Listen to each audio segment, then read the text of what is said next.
Ótima tarde para você. Está no ar o Boletim Legislativo com as notícias sobre a Câmara e também sobre a cidade.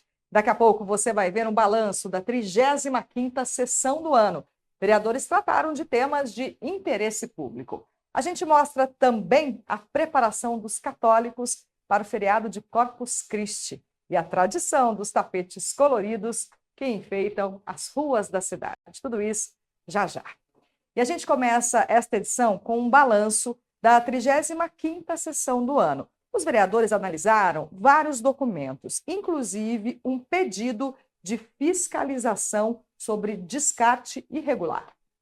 Entre os documentos apreciados pelos vereadores durante a 35ª sessão do ano estão requerimentos, indicações e moções com pedidos diversos. Há cerca de 90 indicações solicitavam manutenção em ruas e áreas públicas, troca de lâmpada, podas de árvore, construção de playground e quadras poliesportivas, além da fiscalização de uma denúncia de descarte irregular. Entre os requerimentos, os vereadores cobraram informações sobre serviços públicos nas áreas da mobilidade, inclusão, educação, meio ambiente e segurança nas escolas. Já no período do pinga-fogo, momento em que os vereadores vão à tribuna para debater assuntos de interesse público, o primeiro orador, vereador Lino Bispo, cobrou a finalização de obras em 2 escolas na região sul.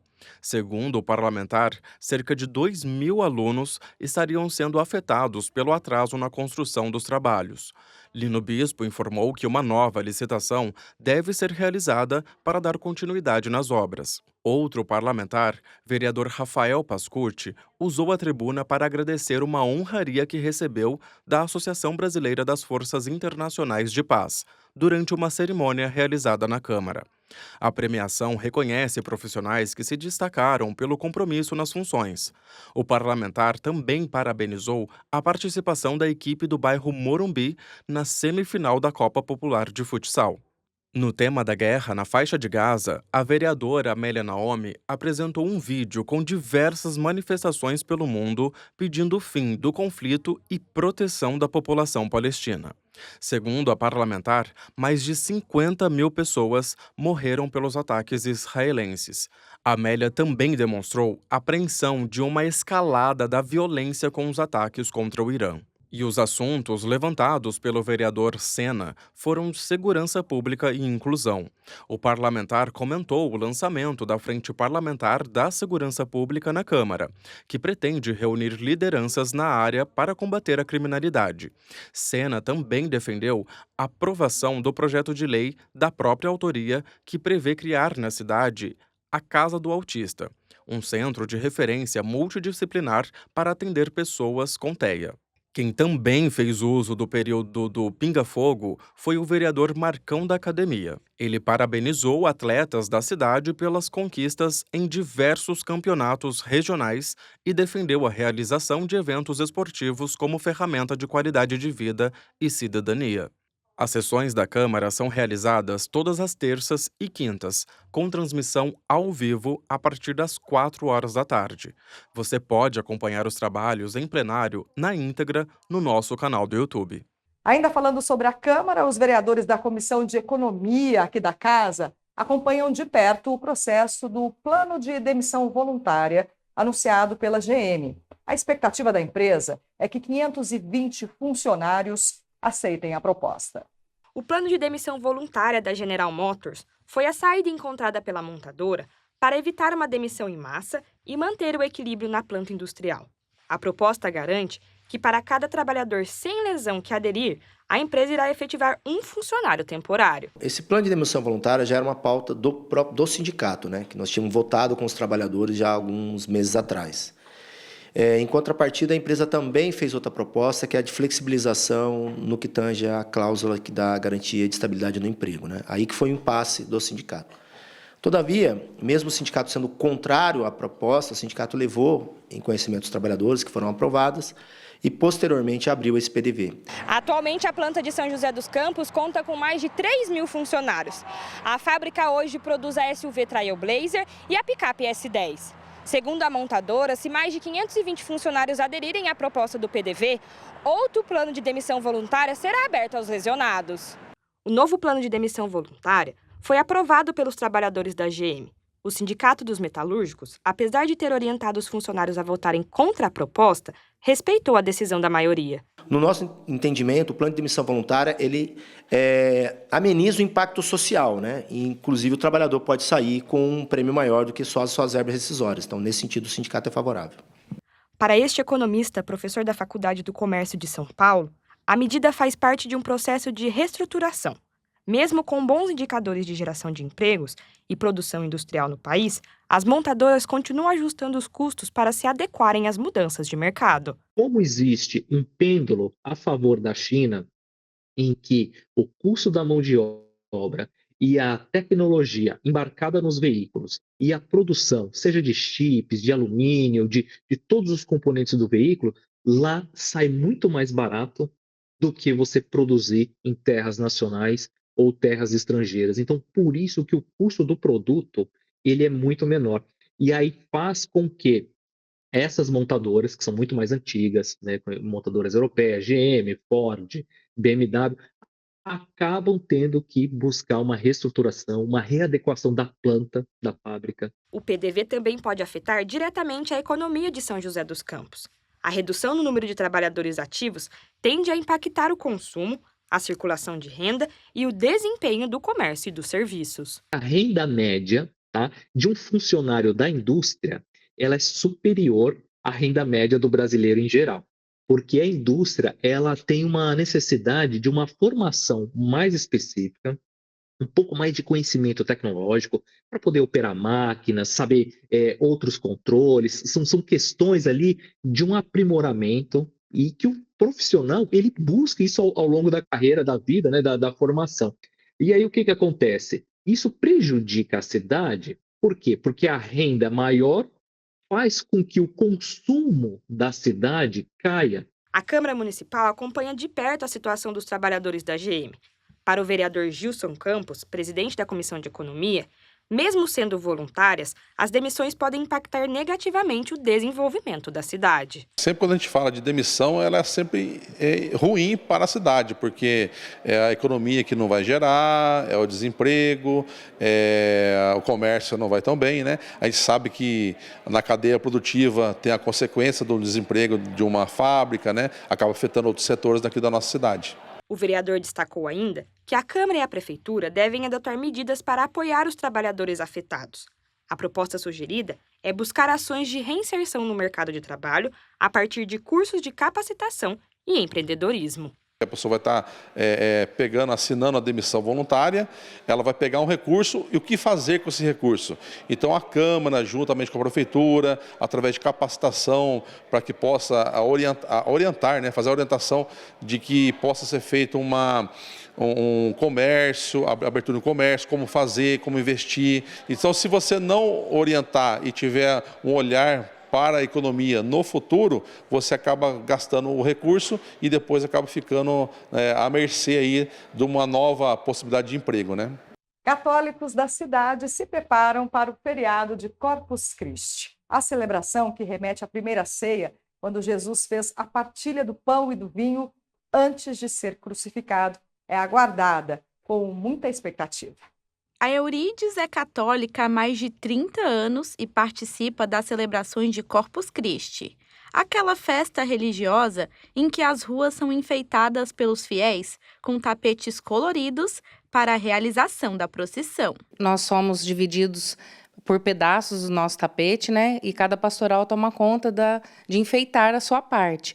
Atualmente, eu e meu esposo estamos coordenando a pastoral dos Coroinhas, então a gente tem uma grande pastoral, então a gente acaba ficando com boa parte aqui do nosso pedaço do tapete. Na quinta-feira, a casa dela vira um ponto de concentração para as pessoas da comunidade que acordam cedo para fazer a decoração. Acolher os voluntários já virou tradição. Aqui é o momento que eles vêm, deixam as suas garrafas de café, seus lanches, usam os nossos banheiros, tomam da nossa água também, para poder, né, levar aí amanhã com tranquilidade e terminar o nosso tapete para depois correr para a procissão e a missa. Essa comemoração começou no século XIII e celebra um dos maiores mistérios da fé católica, a transformação do pão e do vinho no corpo e sangue de Jesus. A necessidade da Igreja, dos cristãos católicos, de manifestar publicamente a sua fé na Eucaristia. E aí depois vai ganhando corpo de um lugar para outro, vai crescendo essa tradição com aquilo que nós temos hoje, os enfeites nas ruas, os tapetes, né, que são sempre sinais da fé, do amor a Cristo Eucarístico e para dizer, nós acreditamos que ali não tem só um pão e um vinho, ali tem uma presença real do Filho de Deus que morreu e ressuscitou por nós. Aqui no Brasil, a data é comemorada com um feriado, sempre em uma quinta-feira. Corpus Christi é uma expressão em latim que significa corpo de Cristo, e a celebração é uma homenagem à Eucaristia. Faz também uma referência à última ceia. É interessante perceber o seguinte, a última ceia ela é recordada na Quinta-feira Santa. Só que porque está dentro já do clima do Tríduo Pascal, ali da Semana Santa, não existe assim uma manifestação mais festiva do culto à Eucaristia. Então a Igreja transfere para uma outra quinta-feira, depois que termina o tempo pascal, uma celebração mais festiva e pública da Eucaristia, que acontece então com a missa e as procissões de Corpus Christi. Para os católicos, a Eucaristia é a comunhão de Jesus com a comunidade. Como o padre explica, Jesus, com um gesto simples, fez a diferença na vida dos que acreditam. Esse recado é repassado até os dias de hoje. Nós fazemos diferença na vida dos outros, não quando fazemos coisas grandiosas, mas quando fazemos coisas pequenas. E a outra mensagem é, Jesus partilha conosco a sua vida, como alguém partilha o pão com o outro. Quando nós partilhamos o pão, quando nós dividimos o que temos e o que somos, nós geramos vida no outro. É a nossa vida que vai junto ali para que o outro tenha mais vida. É um convite a sermos mais solidários e mais generosos, sobretudo com os que passam fome e com os que sofrem. Na Câmara, ações de solidariedade e apoio social são sempre valorizadas, como destaca o vereador Zé Luiz, membro da Frente Parlamentar Católica. O dia de Corpus Christi é utilizado pelos fiéis para arrecadar itens que são destinados a pessoas em situação de vulnerabilidade. Muitas paróquias, muitos pastorais, elas fazem o que a gente chama de gesto concreto. Durante muito tempo, minha comunidade arrecadou cobertores durante esse período. Outro tempo foi leite em pó, outro tempo foi alimentos. Durante um período também podia ser produtos de higiene pessoal.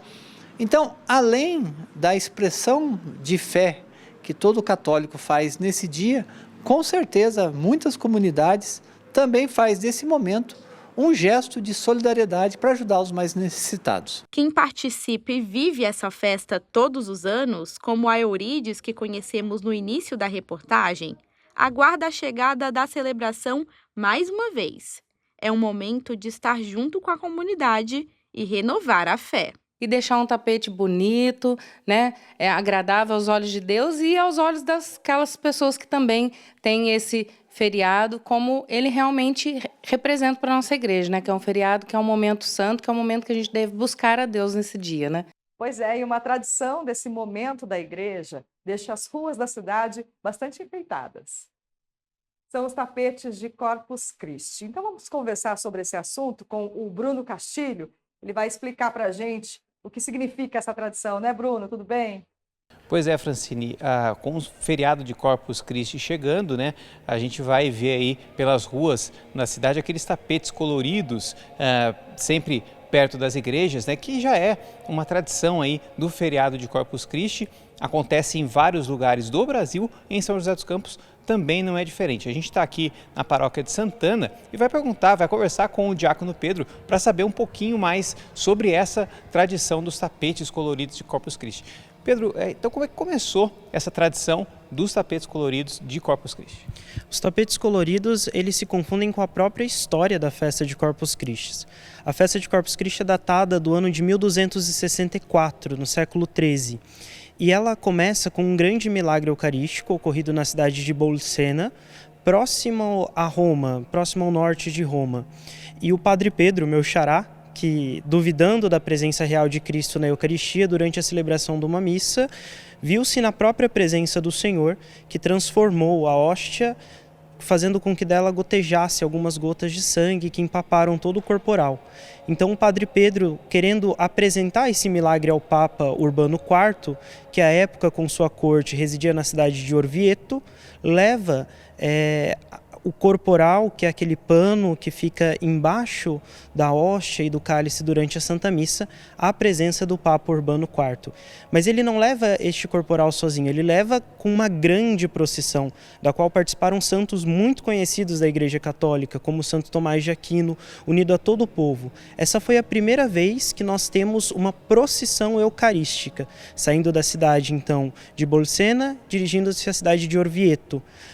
E a partir de então, desse mesmo ano, no dia 8 de setembro de 1264, o Papa Urbano IV institui a festa de Corpus Christi. Essa festa ela é marcada sempre por uma procissão eucarística, né? Pelo momento em que o Santíssimo Sacramento deixa as nossas igrejas e vai até a sua, sendo aclamado pelos fiéis, testemunhando a sua fé na presença real de Cristo. E essa procissão não é apenas feita como as nossas outras procissões devocionais, né? Após a missa, após algum momento de oração, de reza, depois dirigindo-se às ruas, mas ela tem uma preparação, que é justamente a confecção do tapete sobre o qual o sacerdote ou o diácono, levando Jesus Eucarístico, vai passar.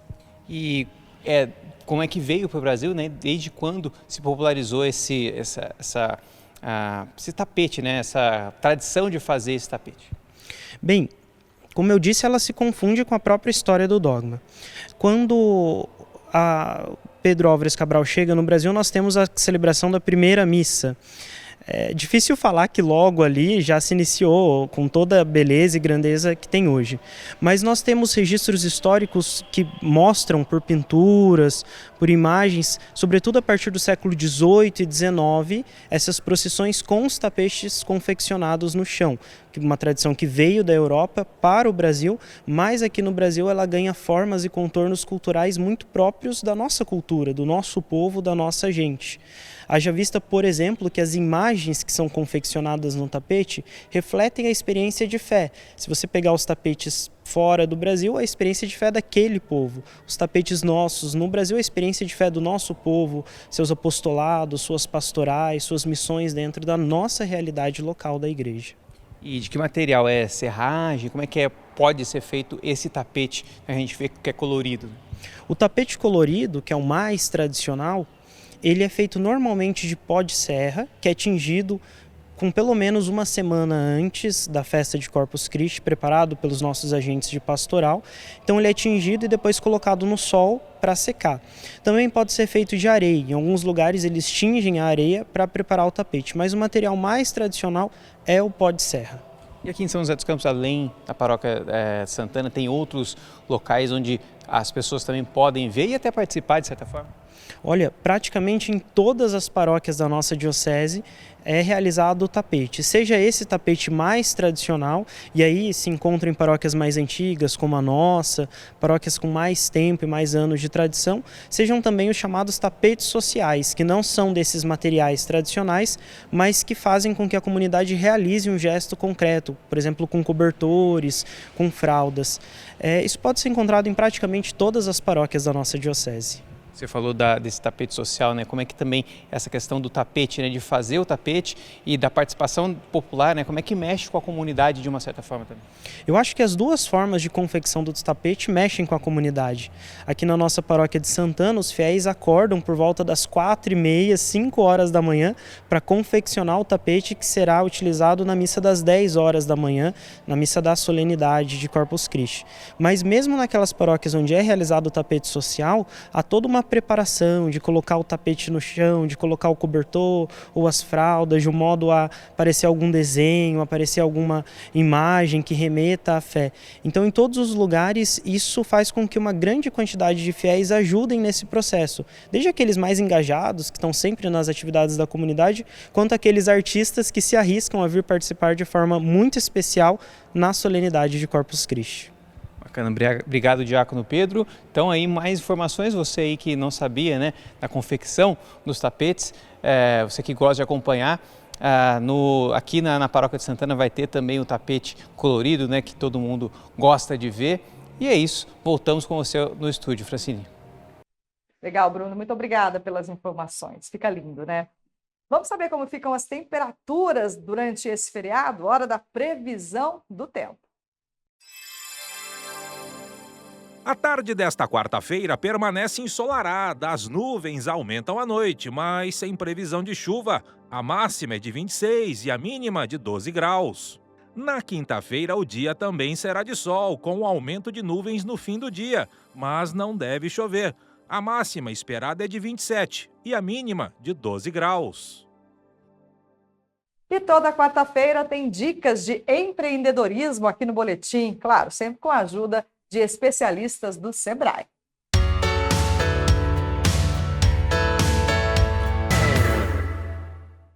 Meu nome é Yuri Solano Sirobaba, sou analista de negócios sênior no Sebrae São Paulo e hoje eu quero conversar com você, empreendedor, sobre como você pode identificar e aproveitar tendências de mercado.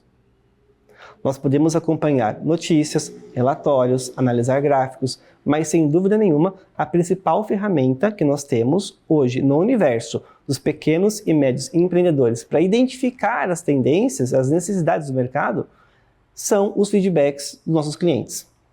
Os feedbacks são importantes porque eles vêm diretamente do principal interessado no nosso produto, do principal interessado do nosso serviço, do principal interessado daquele que deseja uma melhoria, uma mudança. Uma dica legal que eu posso dar é você convidar os seus 10 principais clientes, os 10 clientes mais fiéis, para o lançamento, o pré-lançamento de um produto novo ou de um serviço novo. Nesse pré-lançamento, ele irá ali avaliar a mudança que foi implementada e te dizer ao final se agregou valor a ele ou não.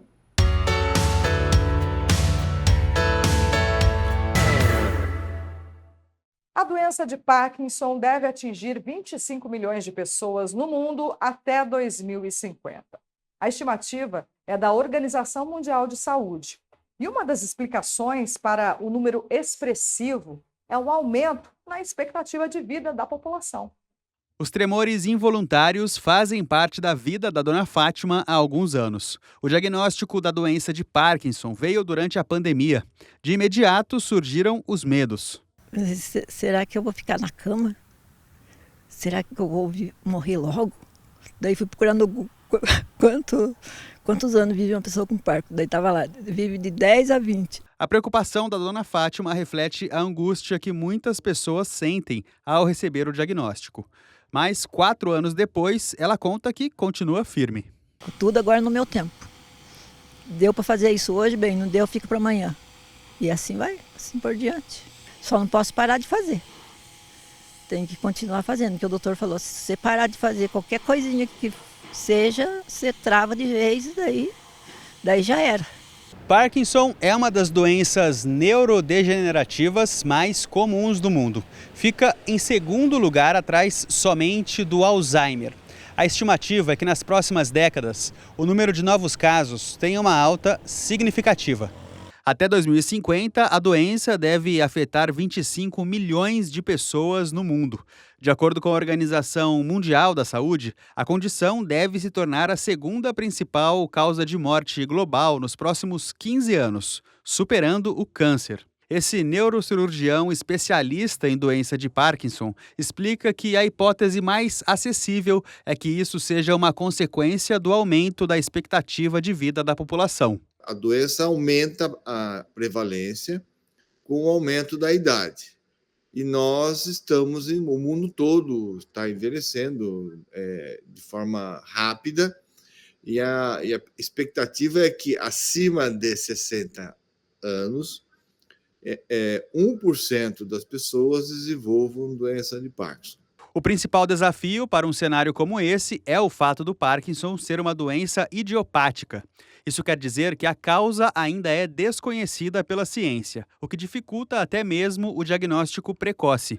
O tremor involuntário, por exemplo, uma característica comum, não se manifesta inicialmente em 60% dos casos.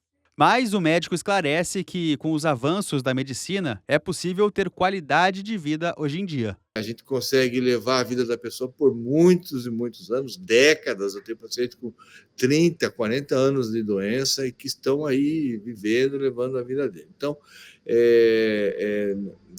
mas assim, a gente é uma doença como se fosse uma doença crônica, um diabetes forte, assim, que a gente vai consertando uma coisa aqui, consertando uma coisa ali e vai levando a vida da pessoa. Aqueles pacientes que a medicação já não está funcionando tão bem, a gente tem a opção de lançar mão do neuroestimulador, que é a cirurgia, e isso daí você consegue controlar a doença mais 10, 20 anos. A dona Fátima é um exemplo disso. Passo a passo, ela desafia as limitações que encontra pelo caminho e já aprendeu que a resiliência é a melhor ferramenta para manter a qualidade de vida.